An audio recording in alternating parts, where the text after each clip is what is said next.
Well, we were on our way home and we just thought to ourselves, since we're in the continent, let's just make a quick stop by China. I seem to have lost my partner, but I found this gal lingering around who tells me she's an expert on Chinese architecture. I studied Chinese architecture while I was visiting Down Under. So, we're at the Forbidden City in Beijing, and I must say, I am just in awe. It does give you a sort of Sarsi feeling, doesn't it?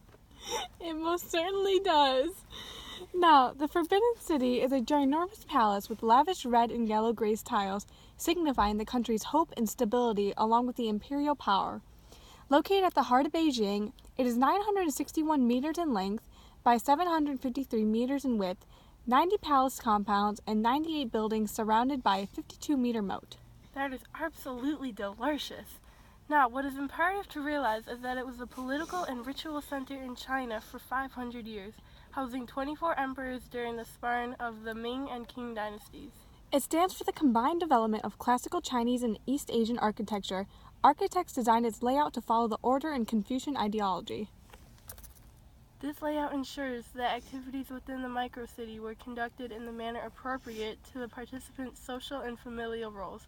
All activities such as imperial court ceremonies would take place in a particular palace depending on the event. It is truly something else, and I must say that I am absolutely quaking standing in front of this amazing complex. The main frames of all palaces are built of wood, the wooden beams and columns.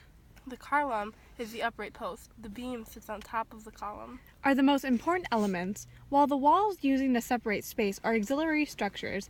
Therefore, windows can be designed flexibly and are made for different needs.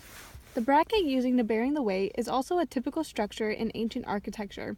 In the Ming and Qing dynasty, these capitals were no longer used to support the house and absorb the effects of earthquakes, but only for decoration.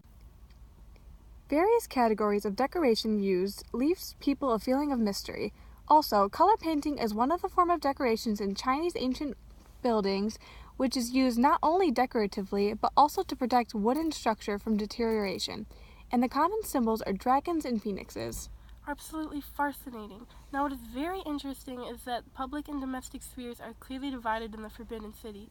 The outer court contains the spectacular palace compounds belonging to the realm of state affairs, and only men had access to its spaces. It included the emperor's former reception halls, places for religious rituals, and, you guessed it, state ceremonies.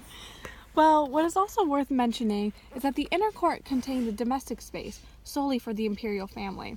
It consists of the Palace of Heavenly Purity, Earthly Tranquility, and the Hall of Terrestrial and Celestial Union. Now let's shift our focus onto the outer court, shall we? The outer court of the Forbidden City was absolutely prestigious and closed off to any outside individuals. Here was the center of Chinese politics. I must say, even now I can feel this powerful aura radiating off the palace. Right? It was here where the emperor made major decisions concerning the well-being of his empire. And in former ages, the penalty for uninvited admission was severe. Although mere plebeians like ourselves wouldn't have even gotten close, the imperial city girdled the Forbidden City with yet another huge set of walls, cut through with 4 heavily guarded gates. These days, tourists enter through the Meridian Gate, a massive U-shaped portal at the south end of the complex, which in former times was reserved for the use of the emperor. Gongs and bells would sound imperial comings and goings, while lesser mortals used lesser gates. The military used the West Gate, civilians the East Gate, and servants the North Gate. Meridian Gate Gallery, which hosts temporary cultural exhibitions for both traditional Chinese arts and from abroad.